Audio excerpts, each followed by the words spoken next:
This guy is very dear to my heart. Probably, I would say that out of all the actors that I like in the world, I would say that he definitely is my favorite just because of the roles that he's done. And while I'm not familiar with all of his work, I'm familiar with enough of it that for the most part, like I know that if I'm going to own like a collection of actors' movies on DVD or have it on hard copy, I want his.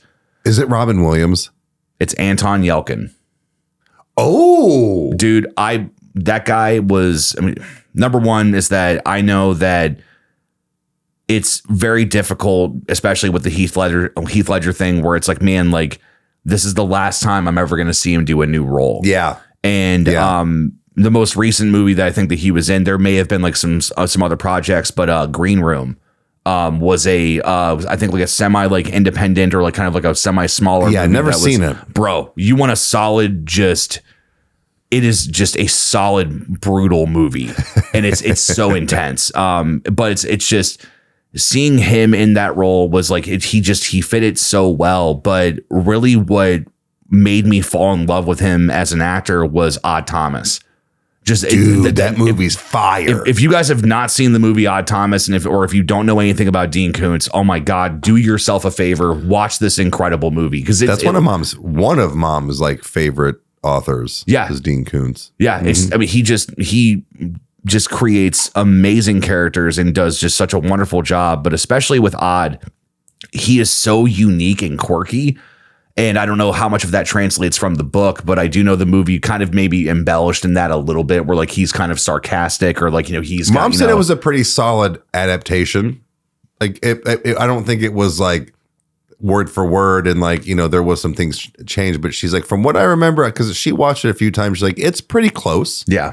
Yeah. Yeah. And it's just, I love even the way that he embodies it and says it, where he's like, I may see dead people, but by God, I do something about it. And it's just, he's such an interesting character, and especially just the way that he just embraced it. And you could tell, again, I know this is the general theme of the night, but people that love what they do, or he loved what he did. And it's just, it's one of those situations where like I kind of equate it to Stevie Ray Vaughan, where it's like the guy didn't even have a chance to die normally. Like he didn't die of natural causes. Like he died in a freaking helicopter crash. It's like, so it's like what the hell? Like, he, like if he was still alive today, he would be doing incredible work. And the horrific thing that happened with Anton and everything, where it's like, oh my God, like he was, in his prime, he was on his way to, whatever, tryout, or maybe going to go see some friends or whatever, just for the night. Like to me, he's one of those actors that I look at and like, it really frustrates me. 'Cause I'm like, dude, it's not fair.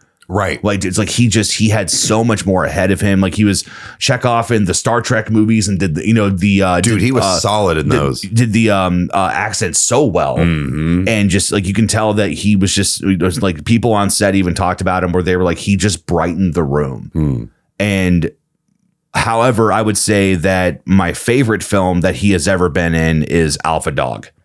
Never seen it. Oh my God. It is. Never seen it yet. I have watched it, I would say maybe 2 or 3 times. Isn't that the one with Miles Teller and Jonah Hill? No, it's with Justin Timberlake. Oh, that one. Yeah, that one. The one where he's kidnapped. But it's like this complicated thing where, because like what I love about what movies do, especially when the filmmaker has a vision, is that when he's being kidnapped for the first time, you see people in the distance looking over. But I think that their faces are blurred, and a little dot goes over their face, and a word pops up next to it and goes witness 1 and 2, and then accomplice 3 or whatever. Oh, like it's one of those. It's a very interesting, like almost kind of like, I guess you could say, artistic film in that way, where you kind of learn the story as you go, but it's like the film does it for you. And you understand where it's like, wait a second. So this is like, obviously this is a crime. Like he's been kidnapped. So, okay. So these are the witnesses. Like this is what happened here. But that is literally the tip of the iceberg of what happens in that movie. And it made me realize that Justin Timberlake could actually act. So, dude, Justin he's great. Timberlake is a solid actor. I'm sorry. Yeah. He's kind of like that whole Eminem thing where people were like, 8 Mile, when they're like, oh shit, he can. I'm like, yeah, he can. Yeah.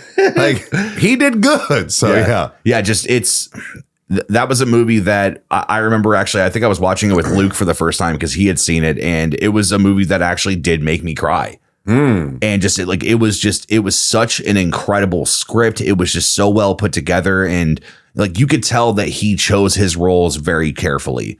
And like once he got past the point of like establishing himself and he can make decisions on what he wanted to do or things like that, like he made just really good movies.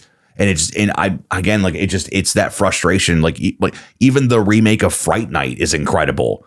It's with Colin Farrell, dude. I've only ever seen it once, but dude, that was fucking awesome. I need to rewatch that because that's got what's his face, McLovin. Michael Pinsniff or whatever. I forget how to say his last name. You correct me in the comments, but don't worry, you'll tell us. Yeah, right. But no, that one is a pretty solid one. Yeah.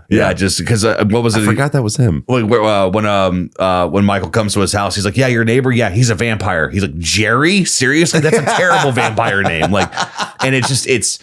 Like the way that he kind of embodies it, like he does have this way of, when you get Anton, you do get Anton.